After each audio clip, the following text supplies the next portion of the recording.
अगर आपकी शादी के बाद आपके ससुराल में एक कमरा ऐसा हो जिसके बारे में कोई बात ना करे, जिसका दरवाजा कभी ना खुले, तो क्या आप सच जानने की कोशिश करेंगे या चुप रहना ही समझदारी होगी?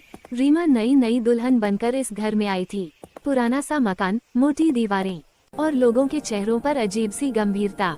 सब कुछ ठीक था, बस एक चीज छोड़कर। घर के सबसे आखिरी हिस्से में एक कमरा था, हमेशा बंद। उसके सामने से गुजरते ही रीमा का दिल बिना वजह तेज धड़कने लगता। पहले दिन उसने सोचा शायद स्टोर रूम होगा, लेकिन अजीब बात ये थी कि वहाँ कभी कोई ताला नहीं दिखता था। फिर भी वो कमरा खुलता नहीं था। जब भी रीमा ने उस कमरे के बारे में पूछा, सास की आंखें बचने लगती और पति कह देता, उस तरफ मत जाया करो। उस रात रीमा को हल्की हल्की रोने की आवाज सुनाई दी। आवाज उसी बंद कमरे की तरफ से आ रही थी। वो उठकर बैठ गई। घर में सब सो रहे थे। फिर ये आवाज किसकी थी? अगली सुबह उसने हिम्मत करके फिर पूछा। सास ने बस इतना कहा, कुछ दरवाजे बंद ही अच्छे लगते हैं बहू। लेकिन रीमा का मन मानने को तैयार नहीं था। तीसरी रात तेज बारिश हो रही थी, बिजली चमकी और उसी पल रीमा ने देखा बंद कमरे के नीचे से हल्की सी रोशनी बाहर आ रही थी। उसके पैर खुद ब खुद उस कमरे की तरफ बढ़ गए।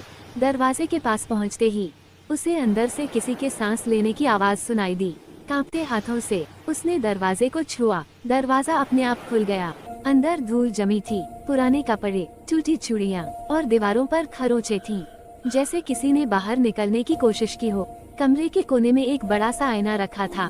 रीमा जैसे ही आईने के सामने गई, उसकी चीख निकल गई। आईने में जो चेहरा था वो उसका अपना चेहरा था, पर वो मुस्कुरा नहीं रहा था, वो चेहरा रो रहा था। डर मत, पीछे से सास की आवाज आई। रीमा पलटी तो सास वहीं खड़ी थी, आंखों में आंसू और आवाज में थकान। वो मेरी बेटी थी, इस घर की असली बहू। रीमा की सांस अटक गई। उसकी शादी भी इसी घर में हुई थी। कुछ दिनों बाद वो अचानक मर गई, यह हमें यही बताया गया। रीमा ने कांपते हुए पूछा, लेकिन वो मेरी जैसी क्यों दिखती है? सास ने सिर झुका लिया, क्योंकि जब हमने तुम्हें देखा तो लगा जैसे वो वापस आ गई हो। रीमा को सब समझ आने लगा। ये घर किसी नई बहू का इंतजार नहीं कर रहा था, ये घर अपनी खोई हुई बेटी को ढूंढ रहा था। उसी रात रीमा ने सपने में देखा, वही लड़की मुस्कुराकर उसके पास आई और बोली, अब कमरा बंद मत करना, मैं अकेली नहीं रहना चाहती। सुबह उठकर रीमा ने देखा बंद कमरे का दरवाजा खुला था और आईने में अब सिर्फ एक ही चेहरा दिख रहा था। अब सवाल ये है, अगर आप रीमा की जगह होते तो क्या इस घर में रहते, या उस बंद कमरे का सच जानने के बाद सब कुछ छोड़कर भाग जाते?